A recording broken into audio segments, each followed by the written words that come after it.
बिस्मिल्लाहिर्रहमानिर्रहीम, अस्सलाम वालेकुम। प्रोग्राम है न्यूज़ सेशन और मैं हूँ इस प्रोग्राम के मेज़बान सिद्रा मुनीर। नाज़रीन, आज के प्रोग्राम के पहले हिस्से में हम बात करने वाले हैं जी कर्ज़ों के हवाले से।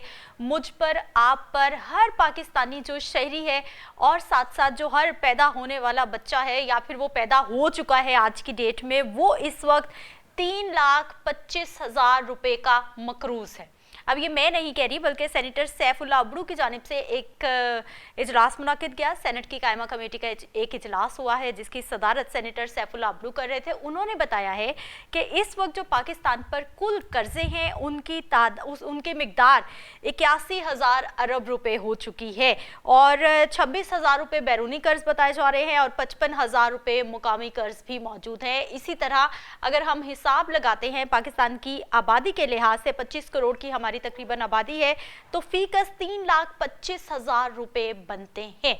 हुकूमत आई और गवर्नमेंट की जानिब से यही कहा गया था कि महंगाई का तोड़ निकाला जाएगा, तमाम चीज़ें सस्ती हो जाएंगी। और अभी ये मिडिल ईस्ट की सिचुएशन से पहले चंद महीने ही हम पीछे चले जाएं तो वज़ीर आज़म पाकिस्तान शहबाज शरीफ साहब मुसलसल ये बता रहे थे कि जो महंगाई 38-37% पर पहुंच चुकी थी, अब उसको हमने कम किया है और महंगाई सिंगल डिजिट पर आ गई है। यानी गवर्नमेंट की जानिब से, हुकूमती इदारों की जानिब से ये भी क्लेम किया जाता रहा कि महंगाई इस वक्त सिर्फ 3% है, 4% है, या फिर बहुत बढ़ गई तो उन्होंने बताया कि महंगाई 5-6% तक पहुंची है। लेकिन जो 37-38% महंगाई जब बढ़ी थी, उस वक्त जो घी का रेट था, जो चीनी का रेट था, जो दालों का रेट था, जो आटे का रेट था, वो 38% महंगाई थी, तब भी वही था, वो आज भी वही है। जब गवर्नमेंट की जानिब से ये बताया जाता रहा कि महंगाई 3-4% तक रह गई है, सिंगल डिजिट में आ गई है।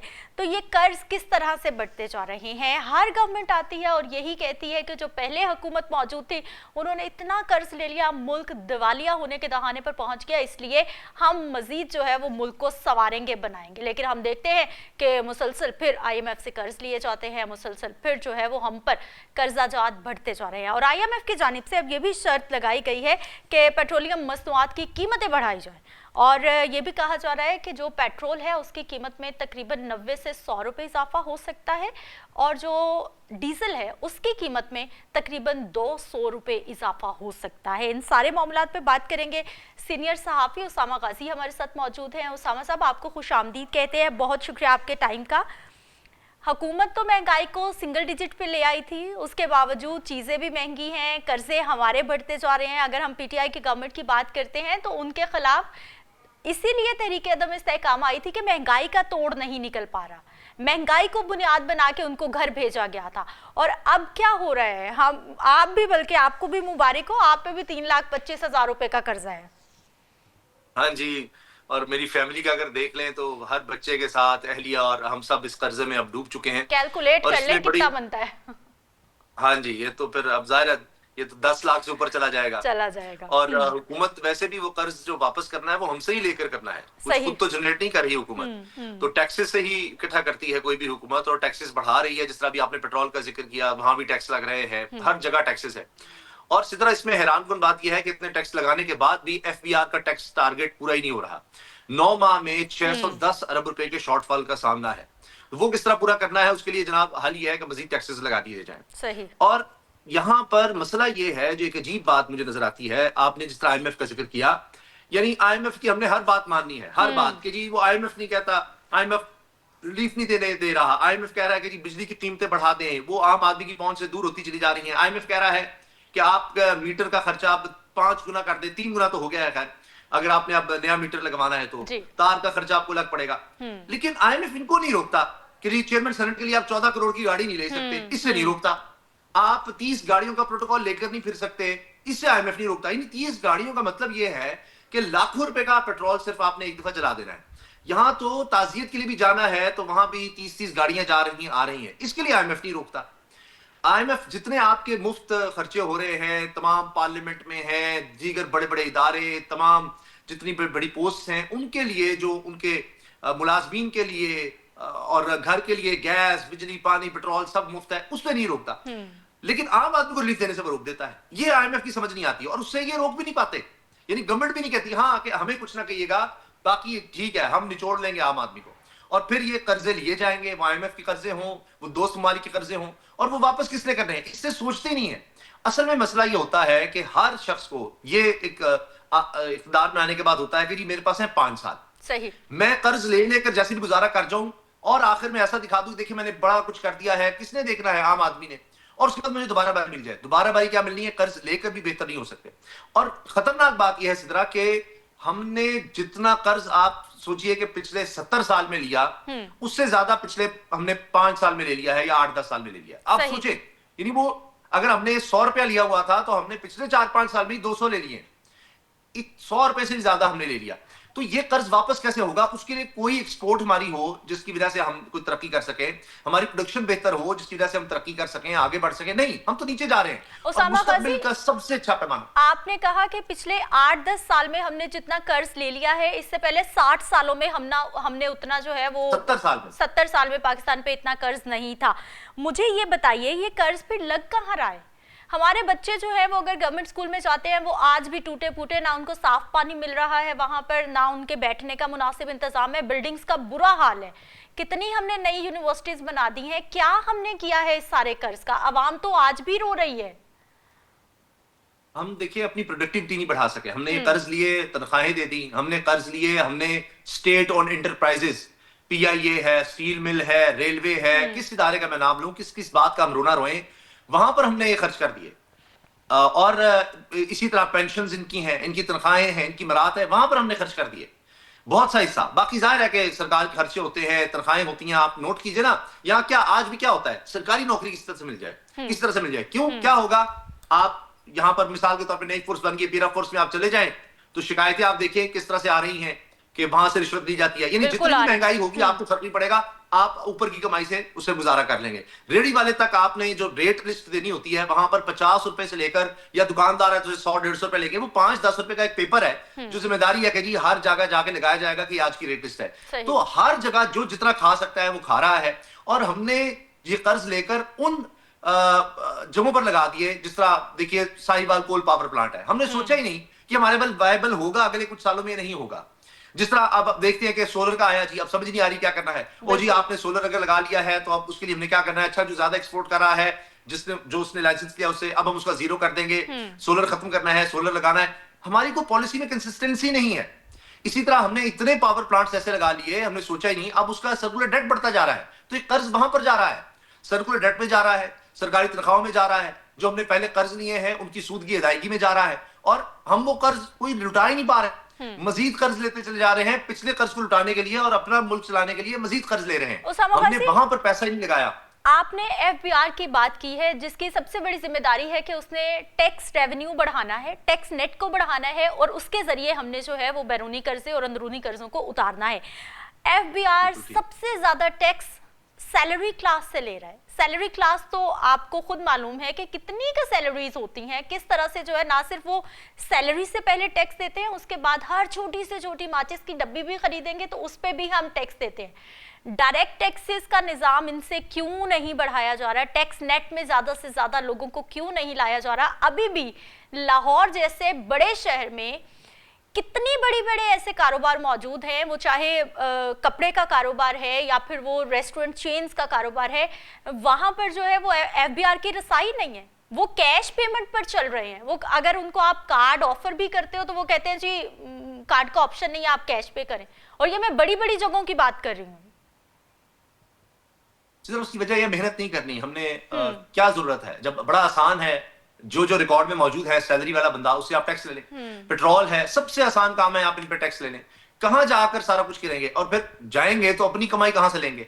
FBR ने सबसे अच्छी कारकर्दगी दिखाई है, वैसे मैं आपको बता दूं, गाड़ियां खरीदने में, दफ्तर बनाने में, कई दफा इनको कर्ज मिला है, और वो सारा आप देखिए यहां पर लगा है। कोई ऑटोमेशन नहीं हुई, कोई AI का इस्तेमाल नहीं हुआ। बड़ी दफा हमने सुना कि जी इतने 40 लाख बंदों का हमारे पास डाटा आ गया है। ये मैं सालों से सुन रहा हूं, सालों से, कि जिनका लाइफस्टाइल मैच ही नहीं करता, वो टैक्स नहीं है, टैक्स पेयर ही नहीं है, और उनके पास गाड़ियां हैं, उनके पास बंगले हैं, ये ऐसे लोग हैं और टैक्स में है ही नहीं, टैक्स नहीं दे रहे उसका। बिल्कुल ऐसा है। कहां गए? वही जो शख्स टैक्स दे रहा है उसी को मजीद निचोड़ दो, उसी के ऊपर और टैक्स लगा दो, क्योंकि आसान काम है ना, बड़ा सादा सा। मैंने आपको बताया कि जी जो तनख्वाह ले रहा है उसका तो सारे रिकॉर्ड होगा कि जी ये पैसे इधर जा रहे हैं, अच्छा उसमें से टैक्स। और तनख्वाहदार तबका सिर्फ ये नहीं कि तनख्वाह पर टैक्स दे रहा है, आप देखें उसके बाद वो जब कोई चीज खरीदता है, जैसे आपने कहा वो पेट्रोल भी इस्तेमाल करता है, ठीक है, उस पर टैक्स देगा। अगर वो बाइक बेचारा खरीदता है उस पर भी टैक्स देगा, गाड़ी खरीद रहा है उस पर भी टैक्स देगा। उसके बाद वो पानी की बोतल खरीदता है उस पर टैक्स है, जीएसटी हर खाने पीने की चीज पर उसने देना है।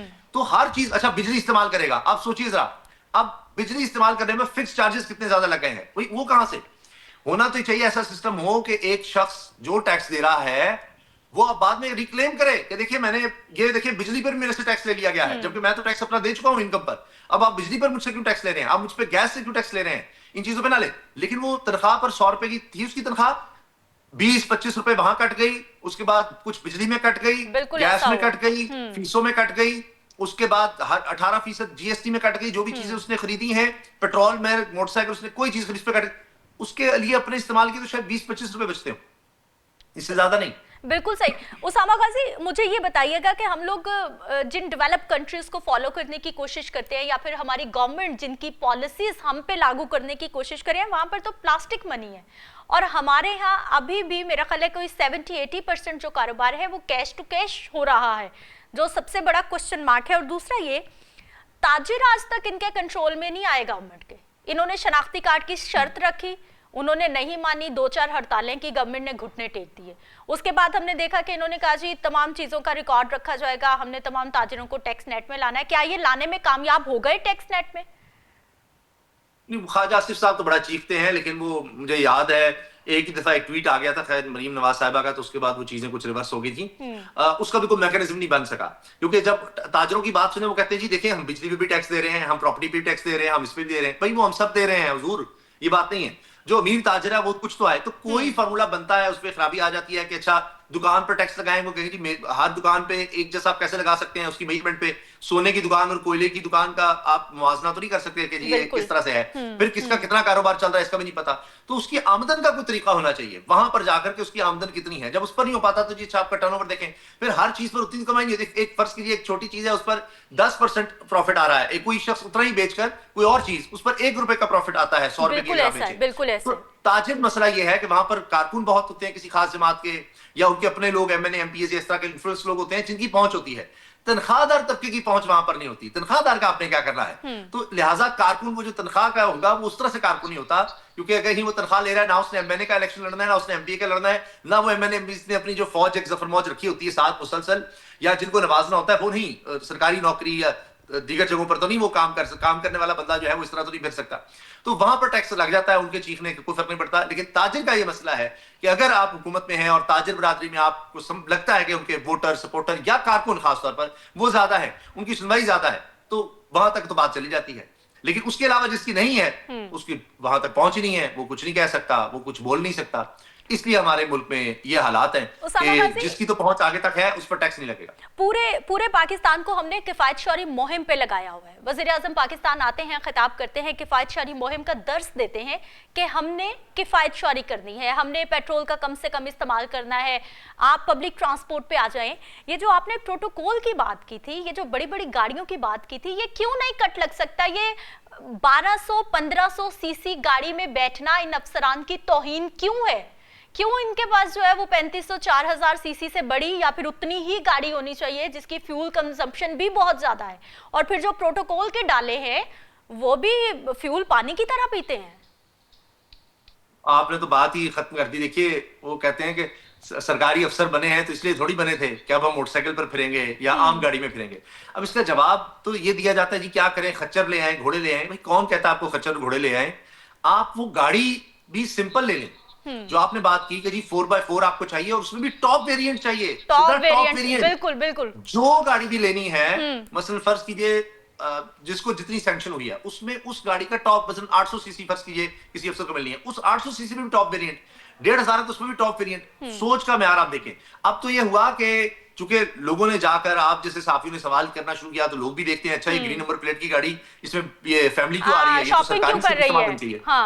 तो क्या क्या हुकूमत ने, उन्होंने कहा आपको एक एक्स्ट्रा गाड़ी दे रहे हैं, दो घर के इस्तेमाल के लिए आप एक्स्ट्रा गाड़ी लें। जितना बड़ा जो अफसर है उसके लिए उतनी गाड़ी, उसके लिए उतना पेट्रोल, उसके लिए उतने मुलाजिम, और घर के इस्तेमाल के लिए आपको हम अलग गाड़ी दे देते हैं। तो ये हो रहा है।